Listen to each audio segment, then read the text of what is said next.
Have you ever wondered how much time you really have left after 65, not based on fear or guesswork, but on signs scientists actually pay attention to? We hear so many scary statistics about aging that it can feel like your future is written in stone the moment you turn a certain age. But the truth is more interesting, and more hopeful. Researchers around the world have identified certain simple signs in everyday life that can quietly predict how long, and how well, many older adults are likely to live.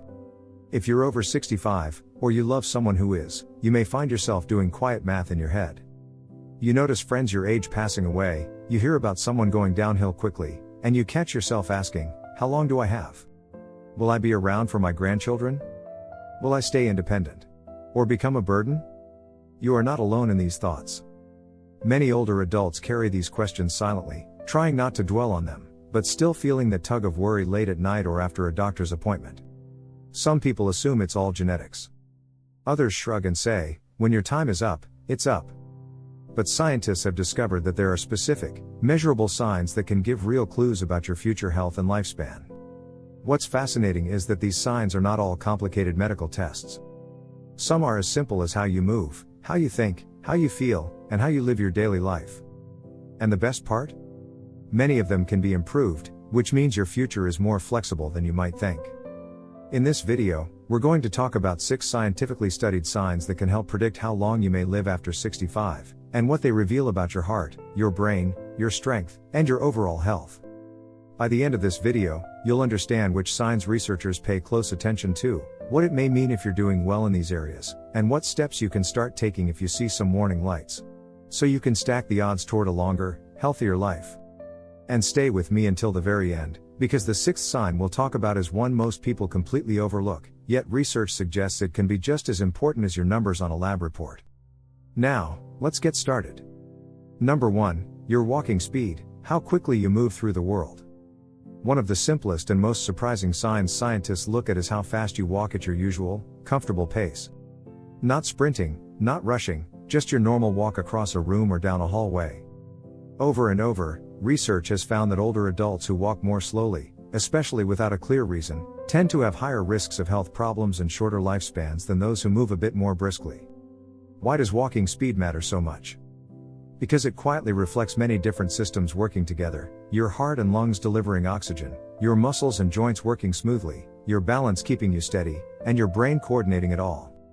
When walking becomes slower and more difficult, it can be a sign that one or more of those systems is under strain. Think of your usual walk from the couch to the kitchen, or from your front door to the mailbox. Do you move with a steady, confident step? Or do you feel like every trip is a careful negotiation with your body? Consider Raymond, who is 69. He always thought of himself as getting around fine, but one day he noticed that his younger neighbor, who was also in his late 60s, always seemed to reach the end of the block much faster during their casual walks. At a checkup, the nurse timed how long it took Raymond to walk a short distance down the hallway. "We do this for all our older patients," she said. His time was slower than average for his age. Instead of panicking, Raymond took it as information. His doctor explained that his heart, muscles, and balance could all benefit from a little more movement. Over the next year, Raymond started walking a bit more each day, at a pace that gently challenged him. Slowly but surely, his walking speed improved. The same simple test in the hallway showed a stronger result, and he noticed he felt more capable in everyday life. Walking speed is not a judgment. It's a clue. If you walk slowly because of joint pain, a recent surgery, or another known problem, that's part of your story. But if your pace is quietly slowed over the years and you're not sure why, it may be your body's way of saying, I need more strength, more movement, and more care. Ask yourself, if someone timed my usual walk today, would it show that my body is still moving forward with strength, or that it's asking for extra support and attention? Number 2, your leg strength and ability to stand up on your own. Another powerful sign scientists pay attention to is how easily you can get up from a chair, or even from a low seat, without using your hands. This isn't about athletic talent. It's about leg strength, balance, and coordination, which all play a big role in how long you stay independent after 65. There's a simple chair test used in many clinics. You sit in a chair with your arms crossed over your chest and stand up and sit down several times while someone counts or times you. People who can do this more easily and quickly tend to have better survival rates and longer healthy years than those who struggle. Why? Because strong legs help you with everything: walking, climbing stairs, catching yourself if you stumble, and getting out of bed or a car. Weak legs often lead to falls, dependence on others, and a cascade of complications that can shorten life. Think of Emma, who is 74. She noticed that getting out of her favorite armchair was becoming a battle. She'd rock back and forth, push hard with her hands, and feel her heart pound with the effort. At her next appointment, her doctor asked her to try standing up from a standard chair without using her arms. She could do it, but just barely, and it felt shaky. Instead of seeing this as shameful, Emma treated it as a warning light on her dashboard. With her doctor's approval, she started doing gentle leg strengthening exercises, standing up and sitting down from a sturdy chair a few times a day, holding onto the counter while doing mini squats, and walking more regularly. Over time, her legs grew stronger. It didn't turn her into an athlete, but it did make daily life feel safer, and she felt more confident about staying on her feet in the years ahead. Your ability to stand up on your own is more than a party trick. It is a sign of how much muscle you still have, how steady you are, and how prepared your body is to handle surprises, like a slippery floor or a sudden need to move quickly. Ask yourself, can I stand up from a chair without using my hands, and how many times could I safely do that in a row if I tried today? If you're still listening, comment the number 2 below so we know you're here. And if these conversations matter to you, consider subscribing. Your support helps us keep creating videos like this for older adults and their families. Now, let's move forward. Number 3, your grip strength, how firmly you can hold on. It might sound almost too simple, but how strong your handshake is, or how easily you can open a jar, can actually tell scientists a lot about your overall health and future. Grip strength is often measured with a small device you squeeze as hard as you can. Over many studies, weaker grip strength in older adults has been linked to higher risks of illness, disability, and shorter lifespan. Why would your hands matter so much? Because grip strength is closely tied to overall muscle mass and function. It reflects how much strength you still carry in your body, how active you've been, and how resilient your muscles are as you age. Muscles don't just help you move, they support your metabolism, protect your joints, and help your body handle stress. Think about everyday tasks: picking up a grocery bag, turning a doorknob, carrying a laundry basket, or holding onto a rail when you're on a bus or climbing stairs. If those things feel harder than they used to, your grip may be telling you something about your overall strength. Consider Luis, 72. He used to do everything himself: yard work, repairs, carrying heavy objects. As he got older, he noticed his hands felt weaker. He needed help opening jars and found himself dropping things more often. At a health fair, a volunteer offered to measure his grip strength with a little handheld device. His numbers were lower than expected for his age. Instead of brushing it off, Luis asked what he could do. The nurse explained that gentle strength training, even with light weights or resistance bands, could help. So Luis started small, squeezing a soft stress ball while watching TV, doing simple hand and forearm exercises, and later adding a few basic upper body moves with guidance. Over time, his grip improved, and so did his confidence carrying groceries and working around the house. Grip strength is not about proving you're tough. It's about paying attention to whether your body is quietly losing power. The good news is that muscles can respond to exercise at almost any age.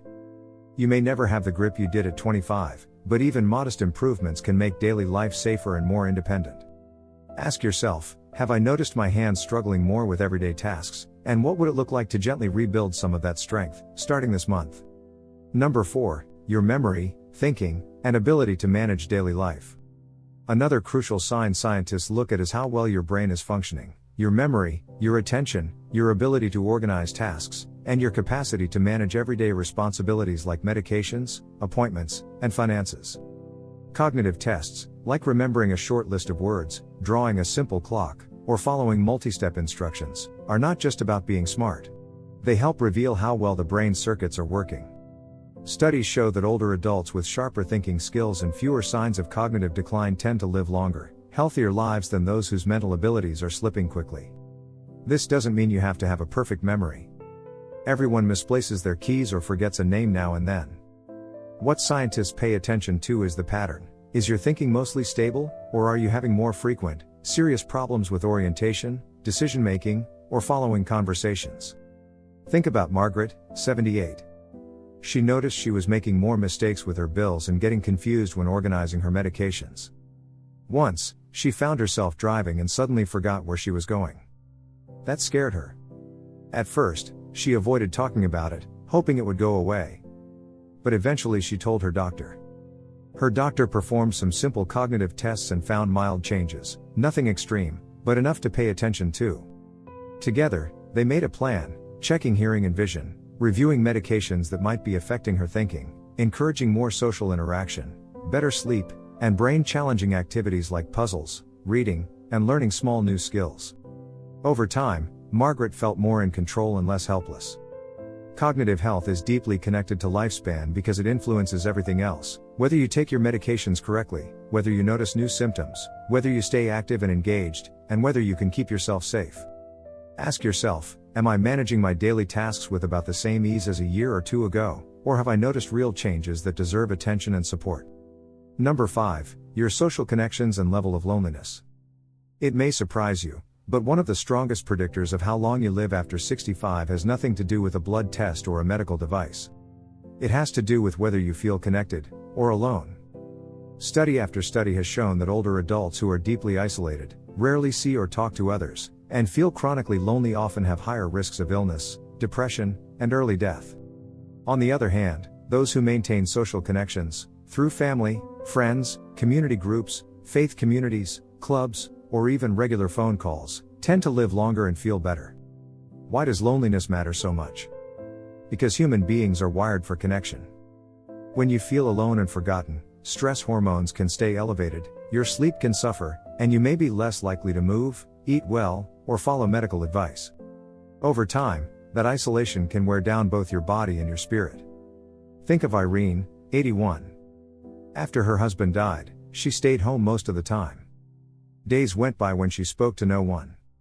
Meals became irregular. She watched TV late into the night and slept at odd hours. She felt invisible.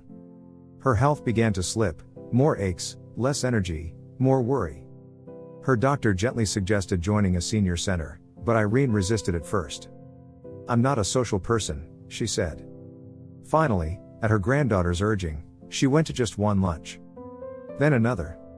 Over time, she found a small group of people she could sit with and talk to. The center became a reason to get dressed, leave the house, and laugh again. She didn't suddenly become an extrovert, but she wasn't alone anymore. Her mood lifted, she moved more, and her health stabilized. Social connection doesn't always mean big gatherings or endless visitors. It can mean a regular phone call, a weekly coffee with a neighbor, a small group meeting, or even friendly chats with people at a local shop. What matters is that you feel seen, heard, and valued. Ask yourself, do I have people I can talk to regularly, and if not, what small step could I take to invite more connection into my life, starting this week? Number 6, your sense of purpose and reason to get up in the morning. This last sign is one many people overlook, but scientists are paying more and more attention to it. Whether you feel you still have a purpose, a role, or a reason to wake up and participate in life. You might think that after 65, especially after retirement, your purpose naturally shrinks. Children are grown. Careers end. You may no longer be the one everyone depends on. But research suggests that older adults who still feel they have a reason to be here, whether that's caring for grandchildren, volunteering, creating, learning, or supporting others emotionally, tend to live longer and stay healthier than those who feel their story is over. A sense of purpose doesn't mean you have a grand mission. It can be as simple as deciding, I am the storyteller in this family. I check on my neighbors. I pray for people. I tend this garden, or I'm working on being the kindest version of myself in my remaining years. It's the feeling that your days still matter. Think about Carl, 77. When he retired, he felt lost. His identity had been tied to his job for decades. After a year of television and naps, he started to feel old, fragile, and unnecessary. Then a friend invited him to help once a week at a local food pantry, sorting items, greeting people, offering a warm smile and conversation. At first, he thought, I'm too old for this. But the more he went, the more alive he felt. People started saying things like, we're glad you're here, and you make this place feel welcoming. That simple role, showing up and being kind, became a powerful source of purpose. On the other side, there's Helen, 80, who once said, I feel like I'm just waiting. No plans, no projects, no sense of contribution. Her days blurred together, and so did her motivation to take her medicines, move her body, or eat well. Without a reason to invest in her future, why would she? Your sense of purpose shapes your choices. When you believe your life still matters, you are more likely to take care of yourself, stay engaged, and seek help when you need it. That, in turn, supports your health and longevity. Ask yourself, what gives my life meaning right now? And if that feels unclear, what small role or project could I gently adopt to remind myself that my days still count? These 6 signs, your walking speed, your leg strength, your grip, your thinking, your social connections, and your sense of purpose, do not determine your future with absolute certainty. But together, they paint a picture of how ready your body and mind are to carry you forward after 65. Each one is a kind of message. Some may already be strong for you. Others may be areas where your body is quietly asking for help. The powerful news is that many of these signs can be influenced, sometimes in small but meaningful ways, by the choices you make from here on out. Final thoughts.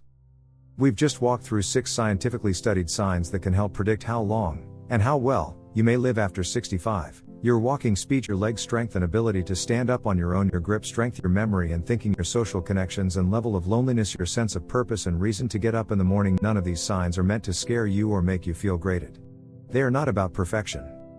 They are about information, clues your body and life are giving you about how ready you are for the years ahead. If you recognized yourself in some of the weaker areas, remember this: you are not a failure, and it's not too late. These signs don't just predict your future. Many of them can be improved with small, steady changes. Muscles can get a bit stronger. Walking can get a bit easier. Memory can be supported. New friendships can be formed. Purpose can be rediscovered, even after great loss. Your future is not carved in stone. Every step you take, every connection you build, every time you choose to care for your body and mind, even in a tiny way, you are quietly shifting the odds in your favor. You may not be able to control everything that happens, but you can influence the path you walk. So ask yourself, which of these 6 signs seems strongest for me right now, and which one feels like it needs the most attention? Is it my walking speed? Getting out of chairs? My grip? My thinking? My people? My purpose? Then ask, what is one small step I can take this week to move that sign in a better direction? Maybe it's a 5-minute walk, a few extra sit-to-stands from a sturdy chair. Squeezing a softball to work your grip, calling a friend, joining a group. Or starting a tiny project that gives your days meaning. Small steps count, and small steps add up. Thank you for joining us today and for caring enough about your future to look at these signs honestly. In the comments below, share one sign from this video that stood out to you the most and how you plan to support that area in your own life or for someone you love. Your ideas and experiences might encourage another older adult who's wondering what their future really looks like. If you found this video helpful, please like, subscribe, and share it with a friend or family member. Your support helps us continue creating good content to inform and inspire older adults and their families. Thank you for watching. Take gentle care of your body, your mind, and your purpose, and we look forward to seeing you in the next video.